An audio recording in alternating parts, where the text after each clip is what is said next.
Você que sonha em realizar a sua cirurgia plástica, transformar o seu contorno corporal, mas se preocupa com a segurança, nos acompanhe, porque eu sou Antônio Marcos, cirurgião plástico especialista em cirurgias corporais, fundador da Contour Experts, que hoje é uma das maiores comunidades de formações de cirurgiões plásticos, embaixador da cirurgia plástica funcional, o conceito de poder preparar os nossos pacientes para a cirurgia plástica mais segura.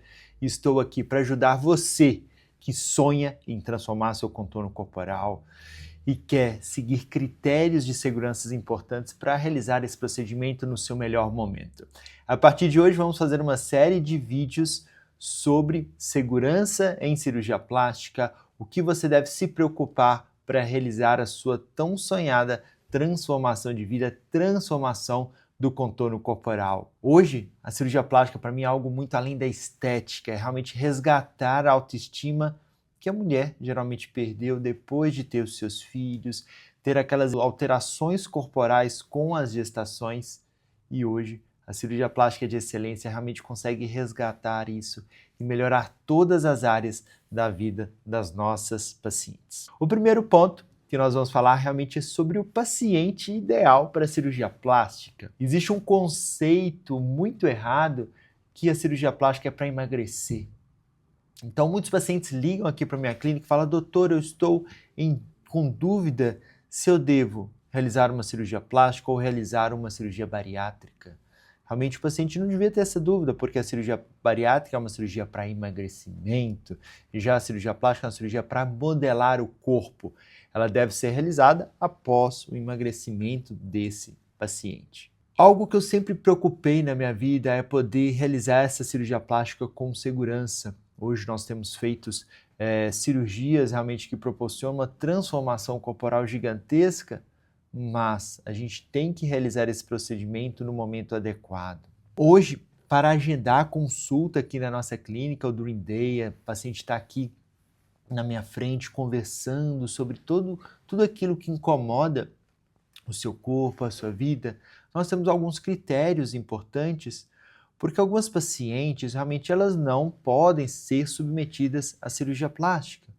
Quais pacientes realmente não podem pensar na cirurgia plástica? Porque a cirurgia plástica ela é uma cirurgia estética, não é uma cirurgia de urgência. A paciente não vai fazer essa cirurgia, ela vai morrer. Igual quando você tem uma apendicite, você tem uma inflamação da vesícula, você tem que operar, porque senão aquela inflamação, aquela infecção pode levar a uma complicação mais grave.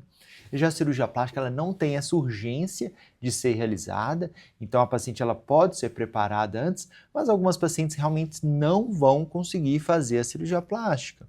E quais são esses casos que realmente nós orientamos até antes mesmo de agendar a consulta? São aquelas pacientes que têm doenças graves e doenças não controladas. O que é isso?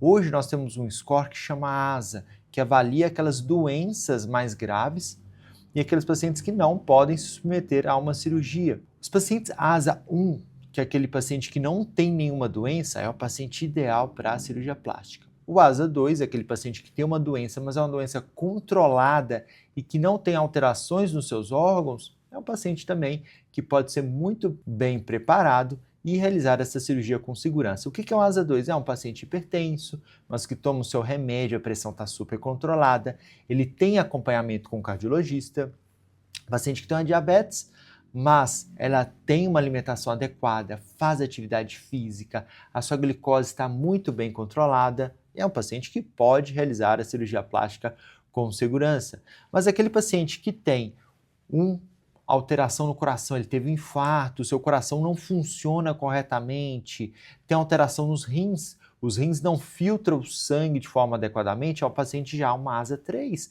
um paciente que tem alguma lesão de um órgão, então ele não pode ser submetido à cirurgia plástica. Então o paciente ASA maior ou igual a 3 realmente não é um bom candidato para a cirurgia plástica porque ele tem um risco muito grande de complicações. E é claro que a gente quer evitar ao máximo complicações durante um procedimento cirúrgico. Outro fator importante, o paciente que fuma, o tabagismo. O que o tabagismo faz? Ele inibe toda a vascularização dos tecidos do corpo. Então, cirurgia plástica e cigarro não combinam. Então, nós sempre orientamos os pacientes a suspender o cigarro, para assim agendar a sua consulta e nós programarmos a cirurgia no momento adequado. Então hoje, para fazer uma cirurgia corporal, nós pedimos para o paciente parar de fumar, esperamos um período aí de alguns meses para poder realizar esse procedimento. Isso é extremamente importante. Um fator importante que pode acontecer no paciente que fuma é ele ter um sofrimento de pele. Imagina o paciente vem para fazer a cirurgia plástica, vai retirar a gordurinha, modelar o corpo e ter um sofrimento de pele. Então, realmente é uma complicação importante que nós queremos evitar e reduzir essa ocorrência. Outro fator importante é os pacientes com talassemias, pacientes que têm alterações genéticas que modificam o formato da sua hemoglobina. Então, esse é um paciente que vai ter também um déficit de oxigenação dos tecidos. Eu fui o primeiro cirurgião plástico no mundo a pedir um exame que chama eletroforese de hemoglobina para os nossos pacientes. Por quê? Eu tive alguns pacientes que tiveram complicações, tiveram pequenas áreas de sofrimento de pele há vários anos atrás, e eu comecei a investigar e vi que esses pacientes tinham traço de talassemia. Então é uma doença genética que não é culpa do paciente, não é culpa do cirurgião, mas que vai aumentar o risco de algumas alterações das cicatrizações, sofrimento de pele. Então esses pacientes têm que realizar uma cirurgia menor ou não realizar a cirurgia. Realmente é algo que não se falava na literatura científica, não se falava no mundo, e eu, como cirurgião plástico, fui entender melhor isso, e hoje eu ensino para outros cirurgiões plásticos que realmente nós devemos ter um cuidado maior nesses pacientes que têm traços de talassemia. Então, a partir de 2021, eu instituí aqui na minha clínica a realização desses exames para todos os pacientes, a eletroforese de hemoglobina. Então, nós conseguimos identificar esse paciente antes da cirurgia, esse paciente que tem uma alteração. Nós conversamos com ele, falamos sobre as limitações da cirurgia e programamos uma cirurgia mais segura. Outro fator que também altera muito a segurança é a bebida alcoólica. Hoje, muitos pacientes tomam, ingerem bastante bebida alcoólica. É claro que se você gosta de um vinho, tomar uma cerveja, você não vai parar e falar nunca mais vou beber. A gente tem que ter um equilíbrio na vida, inclusive em relação à bebida alcoólica. Então, aquele paciente que se pensa em realizar a cirurgia, é importante reduzir a ingesta de bebida alcoólica antes da cirurgia, naquele período ali de um mês antes da cirurgia, realmente interromper a ingestão de bebida alcoólica. Por quê? Nós fazemos todo um preparo do paciente antes da cirurgia, desinflamar o paciente, usamos vários suplementos, injetáveis, e o que tem de mais inflamatório é a bebida alcoólica. Então, não adianta nada eu preparar aquele paciente e o paciente não seguir as orientações e realmente ingerir a bebida alcoólica. Outro detalhe importantíssimo são os pilares que nós utilizamos para preparar o nosso paciente, que são 5 pilares principais. Atividade física. É importante que o paciente se movimente antes da cirurgia, realize atividade física. A atividade física ela vai desinflamar o paciente, preparar o corpo desse paciente para realizar uma cirurgia plástica. Imagina você que vai querer correr uma maratona de 20, 40 quilômetros, mas nunca correu nem 10 minutos. Você vai conseguir realizar essa maratona ou vai cair ali no meio, ali nos primeiros quilômetros? E a cirurgia plástica é isso. A cirurgia plástica é uma cirurgia realmente maior, longa, principalmente a cirurgia corporal, e o paciente ele tem que ser preparado para essa cirurgia. Como ele vai se preparar? Realizando uma atividade física. Então, é o primeiro pilar. O segundo pilar é a alimentação. Ter uma alimentação equilibrada, uma alimentação desinflamatória. E aí, quais pontos entram?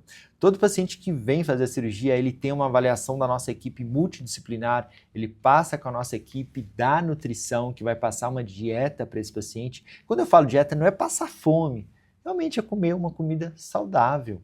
Então, esse paciente ele tem que reduzir a ingestão de carboidratos, açúcares, cortar o refrigerante. Hoje a gente vê muito paciente tomando Coca-Cola. Outro dia eu atendi uma paciente que tomava Coca-Cola durante toda a vida, ela teve vários problemas renais, quase perdeu um rim. Realmente isso não é saudável. E outro ponto importante é o leite. A gente tem aquela mania, vamos beber leite, o leite é saudável. Após o álcool, algo extremamente inflamatório para os nossos pacientes é o leite. Por que o leite é tão inflamatório? Porque hoje a gente não está tomando leite puro que sai ali da vaquinha. É uma vaca que realmente tomou hormônios, antibióticos. E além disso, é acrescentado nesse leite diversas substâncias químicas que são extremamente inflamatórias. Quando a gente vê lá na caixinha do leite, leite longa-vida, essa longa-vida é só para o leite, porque para o nosso corpo isso é extremamente inflamatório. Então hoje nós entramos com uma alimentação restrita de leite e derivados do leite, queijo. Hoje o paciente gosta muito de tomar whey protein. Então, antes da cirurgia, nós entramos com whey vegano. É interessantíssimo, porque é aquele whey que não é derivado do leite. E outros fatores importantes, como o açúcar. Um dos exames muito importantes na nossa decisão cirúrgica, no nosso planejamento cirúrgico, é a hemoglobina glicada. O que é essa hemoglobina glicada? A gente vê muitos pacientes falando, é aquele exame que vê a taxa de açúcar no sangue. Realmente é isso. É um exame que é feito somente para os pacientes diabéticos, mas hoje todos os nossos pacientes realizam esse exame. Porque muitos pacientes chegam aqui na consulta e falam, doutor, eu sou pré-diabético. Mas na verdade esse paciente não é pré-diabético. Esse paciente ele tem uma alimentação incorreta e isso vai acarretar uma glicose, um açúcar no sangue mais alto. Os médicos hoje estão acostumados a tratar doenças. Então o médico está com a glicose aumentada, vai lá no endocrinologista, toma aqui um remédio para baixar a glicose. O remédio às vezes é importante, mas o principal é pensar por que sua glicose está aumentada. Você está fazendo atividade física, você está tendo uma alimentação equilibrada, então nós temos que tratar a causa dessa glicose aumentada, e isso que nós fazemos antes da sua cirurgia para realizar a sua cirurgia com segurança. Então a hemoglobina glicada, o que significa? É a porcentagem de hemoglobina que foi destruída no seu corpo pelo açúcar. O açúcar, ele se liga a todas as células do nosso corpo, um efeito que chama glicação, e destrói essas células. Então, da mesma forma que o excesso de açúcar está destruindo sua hemoglobina, está destruindo todas as outras células do seu corpo. Está destruindo as suas células dos vasos sanguíneos, então você vai ter trombose na cirurgia. Está destruindo seus neurônios, então você pode evoluir com alguma doença psiquiátrica, alguma perda de memória. Está destruindo o seu colágeno, a sua pele vai ficar flácida. Mas o único exame que eu consigo identificar realmente que o açúcar está destruindo a célula é o exame da hemoglobina glicada. Ainda não existe outro exame para descobrir a glicação das outras células. Mas se eu sei que a hemoglobina está sendo destruída, eu sei que todas as outras células do nosso corpo estão sendo destruídas. Por isso que é um exame tão importante no nosso planejamento cirúrgico. E hoje eu só opero o paciente que está com a hemoglobina glicada abaixo de 5,7. E aí chega o paciente diabético, doutor, eu nunca vou conseguir reduzir a hemoglobina glicada. Mas consegue. Hoje nós já operamos vários pacientes diabéticos que nós fizemos, é claro, um planejamento mais restrito e conseguimos abaixar essa hemoglobina glicada para baixo de 5,7, então realizar o procedimento cirúrgico com segurança. Então já falamos do pilar da atividade física, o pilar da alimentação e agora vamos falar do pilar importante que é o intestino. O que intestino tem a ver com a cirurgia plástica, doutor? Tem tudo a ver. Porque quando o nosso corpo está inflamado, a primeira coisa que se altera é o intestino ficar preso. A gente não vai no banheiro. O certo seria ir no banheiro, evacuar todos os dias. E aquele paciente que está com o intestino constipado, o que acontece no seu corpo? Aquele alimento que você está ingerindo todos os dias, ele vai parar ali dentro do intestino e como você está constipada, as bactérias que estão dentro do intestino vão digerir esse alimento e criar radicais livres. Esses radicais livres lesam as células do intestino e vão atingir toda a corrente sanguínea, lesando todo o nosso corpo. Então, esses radicais livres vão lesar todas as células do nosso corpo. Então, isso causa um processo inflamatório intenso. Então, o paciente que está constipado, eu sei que esse paciente está inflamado. Nós vamos preparar esse paciente, desinflamar esse paciente, melhorar o seu intestino antes da cirurgia.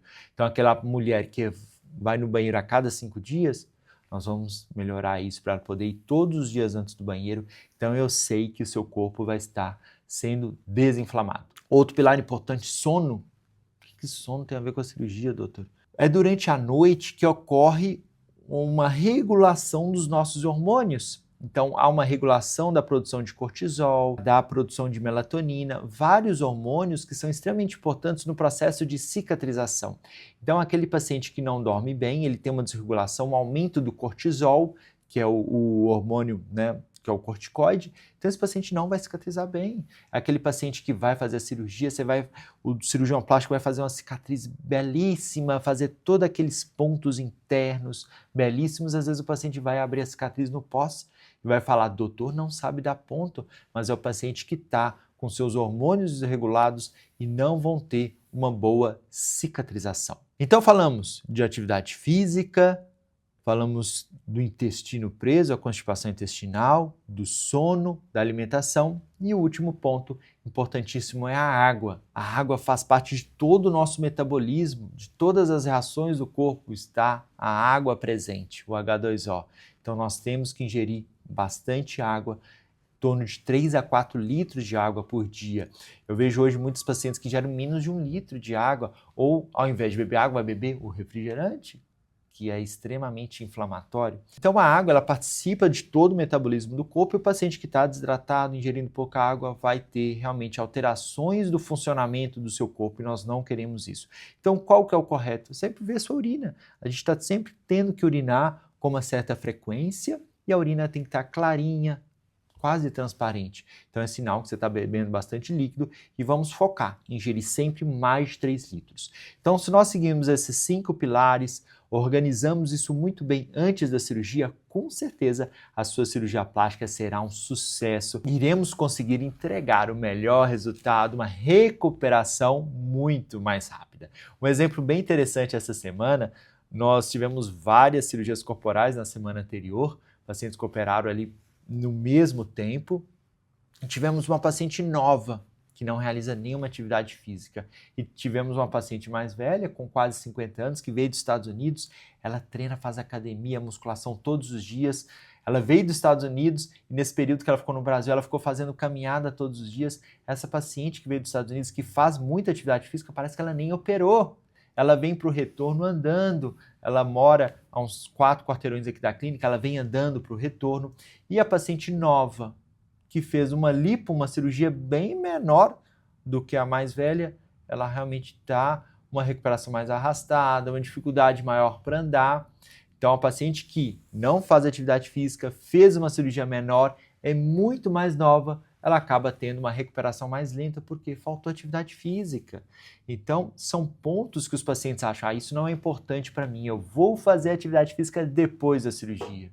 Mas se você pensa em realmente fazer uma cirurgia que vai transformar a sua vida, a gente tem que mudar a nossa mentalidade antes da cirurgia, não adianta mudar depois. Eu brinco com meus pacientes que nós conseguimos hoje transformar os nossos pacientes numa Ferrari. E os pacientes não podem dar PT nessa Ferrari. Né? O que seria dar PT na Ferrari? Vou engordar depois da cirurgia, não vou fazer atividade física, o doutor que se vire, eu estou pagando para o doutor, ele faz a cirurgia, transforma e eu não vou fazer mais nada. Não é assim. Então a gente tem que mudar a nossa mentalidade antes da cirurgia. E hoje, graças a Deus, nós temos uma bênção divina em poder realizar um procedimento cirúrgico com uma técnica extremamente refinada. Mas eu preciso realmente da sua ajuda. Você, nosso paciente, ou você que vai operar com o cirurgião plástico, pense nesses 5 pilares. Pense se você está bem nesses 5 pilares, porque você estando bem nesses 5 pilares, com certeza a sua segurança vai ser muito maior e você vai ter um resultado muito melhor. Se você preocupa com segurança em cirurgia plástica, nos acompanhe, clica aqui embaixo, nos siga, porque realmente essa é a minha missão, uma missão divina que eu recebi, que é poder levar segurança para todo o mundo, segurança em cirurgia plástica. Hoje eu participo dos principais congressos do Brasil, do exterior, falando sobre critérios de segurança na cirurgia plástica, falando sobre as técnicas cirúrgicas mais avançadas, e é muito importante que você que pensa com a cirurgia plástica também receba essa informação. É um prazer ter vocês aqui, espero que vocês nos acompanhem os próximos vídeos que serão realmente algo transformadores aí nessa sua jornada para a cirurgia plástica de excelência.